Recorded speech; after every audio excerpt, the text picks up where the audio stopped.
ક્ષત્રિય સમાજ રાજકોટમાં મહાસંમેલન યોજશે। રવિવારે બપોરે આ ક્ષત્રિય સમાજનું સંમેલન યોજાવાનું છે। રાજકોટ મોરબી રોડ ઉપર સંમેલન યોજાશે। મધ્ય ઉત્તર ગુજરાત અને કચ્છ બાદ હવે સૌરાષ્ટ્રમાં સંમેલન યોજાશે। મોટી સંખ્યામાં ક્ષત્રિય સમાજના લોકો હાજર રહે તેવો દાવો કરવામાં આવી રહ્યો છે। રાજપૂત સમાજ સંકલન સમિતિના મુખ્ય સંયોજક રમજુભા જાડેજાએ કહ્યું છે કે આ સંમેલન જાહેર જીવનમાં શુદ્ધિકરણ રૂપાલાની ટિકિટ રદ થાય તેનો દાખલો બેસાડવા માટે છે।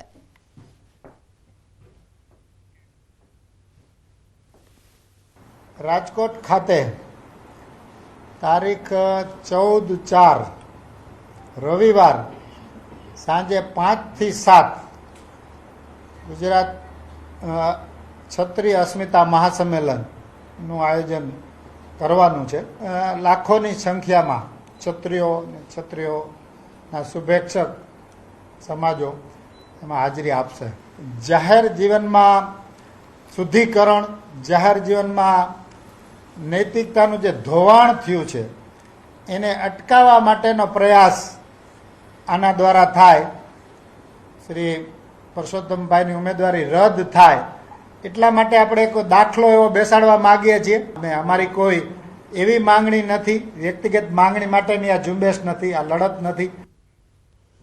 ક્ષત્રિય સમાજ દ્વારા પરસોત્તમ રૂપાલાના વિરોધ વચ્ચે જામનગર જામ સાહેબનો વધુ એક પત્ર સામે આવ્યો છે, જેમાં જામ સાહેબે લખ્યું છે કે ગઈકાલે મારા પત્રો સાર્વજનિક થયા પછી સમાજના ઘણા આગેવાનો, ઘણા ધર્મગુરુઓ અને અન્ય આગેવાનો સાથે વાત થઈ। મારા ધ્યાન પર આવ્યું કે રૂપાલાએ પહેલા 2 વાર માફી માંગી લીધી છે, પરંતુ આટલું પૂરતું નથી। નિવેદનની જગ્યાએ સમાજના પ્રમુખ આગેવાનો અને ધર્મગુરુઓની સામે માફી માંગવી જોઈએ। ફરી એકવાર રૂપાલા આ પ્રમાણે માફી માંગે તો ક્ષમા વિરસ ભૂષણમના આપણા આ ધર્મને યાદ કરી માફી આપવી જોઈએ। આ ચૂંટણી નરેન્દ્ર મોદીજીએ 3જી વાર પ્રધાનમંત્રી બનવાની ચૂંટણી છે। આપણા ગુજરાતના નરેન્દ્ર મોદીજીએ દેશને ખૂબ જ આગળ વધાર્યો છે, દેશને સમૃદ્ધ અને સુરક્ષિત કર્યો છે। આપણા ધર્મ અને ભારતીય સંસ્કૃતિને વિશ્વનું માન વધાર્યું છે અને આ ધ્યાનમાં લઈને આપણે આગળ વધવું જોઈએ। આ પત્ર થકી જામ સાહેબે રૂપાલાને ક્ષત્રિય સમાજના આગેવાનો અને ધર્મગુરુઓ સમક્ષ માફી માંગવાની અપીલ કરી છે અને ક્ષત્રિય સમાજને પણ ક્ષમા વિરસ્યા ભૂષણમના ધર્મને યાદ કરીને માફી આપવાની અપીલ કરી છે।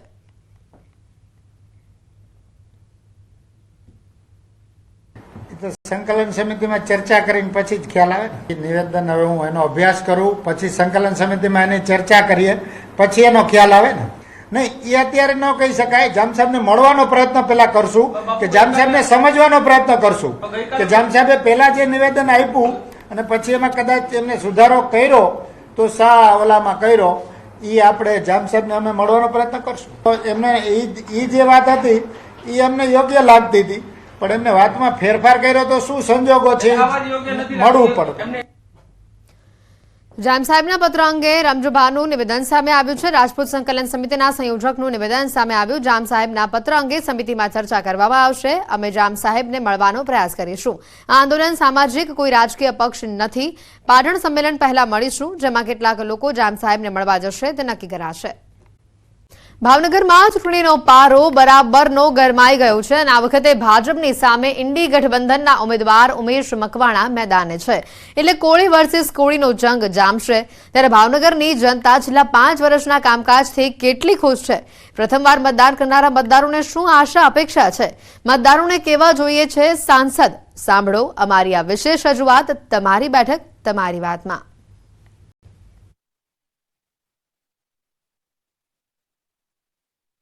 અમારું એવું છે કે જે અમારા મતદાન તરીકે અમે કરશું ને ચૂંટાઈને આવશે, તેમાં અમે એમાં એવું કહેવા માંગવી છીએ કે બેટી બચાવો બેટી પઢાઓનો જે કાર્યક્રમ ચાલી રહ્યો છે, નારા લાગી રહ્યા છે, તો તેમાં તેણે સહી રીતના એનો અમલ કરવો જોઈએ। કે કારણ કે જો એનું શિક્ષણ મેઇન પાયો છે કે હું જે ગામડેથી આવું છું ત્યાં ઘણી બધી દીકરીઓ છે, 18 ગામની દીકરીઓ એક સ્કૂલમાં ભણે છે। કન્યા શાળા 8 ધોરણ લગીની છે, તો એ કન્યા શાળા 12 ધોરણ લગીની થવી જોઈએ। કેમ કે કારણ કે અમુકને પ્રાઇવેટ સ્કૂલમાં આર્થિક રીતે તકલીફ હોય તો ન જવા દે, ને અમુક બીજે સ્કૂલ ગામડેથી દૂર હોય તો ત્યાં તેને ઘણી બધી પ્રોબ્લેમ થતી હોય, તે માટે તેને ન જવા દે। તો કન્યા શાળા 12 સુધીની હોય છે। અને જે પણ કોઈ નેતા છે એ છે ને રાજનીતિ ધર્મ કરીને નહીં પણ રાજધર્મ કરીને આગળ વધવો જોઈએ।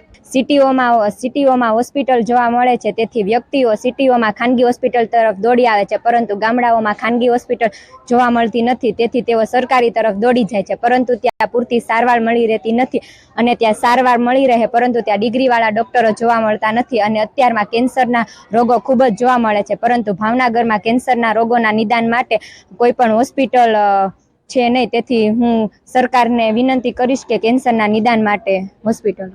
મારી અપેક્ષા સ્વચ્છતાને લઈને છે કે જે જગ્યાએ સ્વચ્છતાઓના નારા લગાવવામાં આવે છે કે સ્વચ્છતાનું અભિયાન આ રીતે ચલાવવું એનું મહત્વ છે, પણ મહત્વ કેવું છે? દરેક શેરીમાં, ગલી ખાંચામાં, તમે મોટા મોટા રોડમાં જો છો તો ત્યાં તમને સ્વચ્છતા વધુ જોવા મળે છે, પણ ગલી ખાંચામાં કોઈ ધ્યાનમાં નથી લેતું. તો સરકારને મારી એવી માંગ છે કે તેઓ આ બાબતે તેને ધ્યાનમાં લે. જે ખેડૂતો છે એને જોતા ધ્યાનમાં લઈને હું કહું તો ખેડૂતોને જે જોઈએ એટલું વળતર મળતું નથી. અને હીરા ઉદ્યોગ વિશે વાત કરું તો સુરતના લેવલે જે ભાવનગરનું લેવલ છે એ પડી ભાંગ્યો છે અને એના લીધેથી ઘણા જે પરિવારો છે આપઘાત તરફ વળતા હોય છે. અને બીજી વાત તો કન્સ્ટ્રક્શનની, તો બ્રિજ જે બની રહ્યો છે ઘણા વર્ષો થયા છે, નો ડાઉટ કે વિકાસ થઈ રહ્યો છે, પણ તેમાં જે વેગ હોવો જોઈએ વેગ દેખાઈ રહ્યો નથી. એટલે હું એવું કહેવા માંગીશ કે આપણે એવા નેતાની જરૂર છે જે ઇમોશનલ અને મેન્ટલી આપણી સાથે કનેક્ટ રહે. અને મારો જો એક મત એટલો બધો કિંમતી છે તો જરૂર ચોક્કસ હું એવું ચાહીશ કે મને એવો સરસ લીડર મળે. જે ચોક્કસ વિદ્યાર્થીઓનું માનવું સ્પષ્ટ છે, વિકાસ થઈ રહ્યો છે, પરંતુ ક્યાંક ને ક્યાંક વિકાસ છે તે ધીમી ગતિએ છે. સુવિધાઓ બની રહી છે, પરંતુ સુવિધાની માળખાકીય જે સુવિધાઓ છે તે પર્યાપ્ત નથી, એટલે ક્યાંક ને ક્યાંક હાડમારીનો સામનો કરવો પડે છે. ત્યારે ચોક્કસ કહી શકાય કે આ ઇલેક્શનમાં વિદ્યાર્થીઓનો રોલ પણ છે ક્યાંક ને ક્યાંક નિર્ણાયક સાબિત થઈ શકે. નીતિન ગોયલ, ન્યૂઝ 18 ગુજરાતી, ભાવનગર. ચૂંટણીનો જંગ જામ્યો છે. ઉમેદવારો ભાષણ અને પ્રચારમાં ઉતરી રહ્યા છે. અમરેલીમાં ભાજપ ઉમેદવારના ભાષણમાં જીભ લપસી અને થોડી વાર માટે સન્નાટો છવાઈ ગયો. મોદી સાહેબે 400 પાર તો 400 પાર તો કાઉ આપણા અધ્યક્ષ શ્રી આર પાટીલ સાહેબે કીધું છે 500 પાર. તો સાહેબ અહીંયા તમને ખાતરી આપી હતી કે આ વખતે અમરેલી 500 પાર હશે, એમાં કોઈ શંકા નથી, કેમ કે અમે ગામડાની અંદર આવી છીએ, ઉત્સાહ અને સૌનો પ્રેમ મળે છે, એટલે તમને પાકી ખાતરી આપી હતી કે 500 પાર અહીંયા થશે. સુરતમાં સી.આર. પાટીલની ઉમેદવારીને લઈને ઉત્સાહનો માહોલ જોવા મળ્યો છે. આગામી 18મી તારીખે સી.આર. પાટીલ નવસારી લોકસભા બેઠક ઉપર ઉમેદવારી કરશે. લિંબાયત ધારાસભ્ય સંગીતા પાટીલની અધ્યક્ષતામાં બેઠકનું આયોજન કરવામાં આવ્યું. નવસારી લોકસભાના મહિલા આગેવાનોની સાથે બેઠક યોજાઈ. આગામી 18મી તારીખે ભવ્ય તૈયારી કરવાનું આયોજન કરવામાં આવ્યું છે. તમામ મહિલા આગેવાનો સી.આર. પાટીલની ઉમેદવારીને લઈને ઉત્સાહિત છે.